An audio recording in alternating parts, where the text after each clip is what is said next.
صوبائی نائب امیر حکومت مفتی عبیداللہ صاحب سے چند سوالات کریں گے اور مجھے امید ہے کہ صراحت کے ساتھ وہ جامع الفاظ میں جواب دیں گے۔ مفتی صاحب، پہلی بات تو یہ ہے کہ آج کا جو آپ کا جو اکٹ تھا، آپ کا جو درگاہ تھا، آپ کی جو گول کانفرنس تھی، اس کا بنیادی مقصد ہنگو کے مسائل تھے۔ تو یہ مسائل آج نظر آئے ہیں، 4 سال اس حکومت کو ہو چکے ہیں، 3 سال، یا پہلے سے آپ اس کمی کو محسوس کر رہے تھے اور آپ ان چیزوں کو دیکھ رہے ہیں؟ بسم اللہ الرحمن الرحیم۔ مغل صاحب، سب سے پہلے آپ کا اور آپ کی پوری ٹیم کا شکریہ، اور آپ کے توسط سے جتنے بھی شرکاء یہاں تشریف لائے تھے، مختلف جماعتوں کے، مختلف اقوام کے زعماء آئے تھے، آپ کے توسط سے میں اپنی طرف سے، اپنی جماعت کی طرف سے تمام کا تہ دل سے شکریہ ادا کرتا ہوں۔ آج کا جو آل پارٹیز کانفرنس تھی، اس کا بنیادی مقصد وہ ضلع ہنگو کے مسائل تھے اور ان مسائل کا حل تھا۔ جس طرح آپ نے فرمایا کہ یہ مسائل پہلے آپ نے نہیں دیکھے تھے، آج آپ نے آل پارٹیز کانفرنس بلائی اور یہ مسائل آپ نے اجاگر کی۔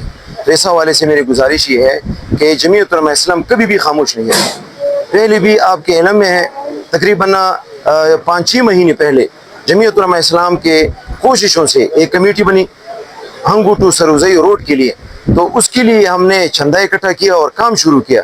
اسی کے نتیجے میں صوبائی حکومت نے ہنگو ٹو سروزئی روڈ کے لیے فنڈ بھی ریلیز کیا اور الحمدللہ ابھی تک کام بھی جاری ہے۔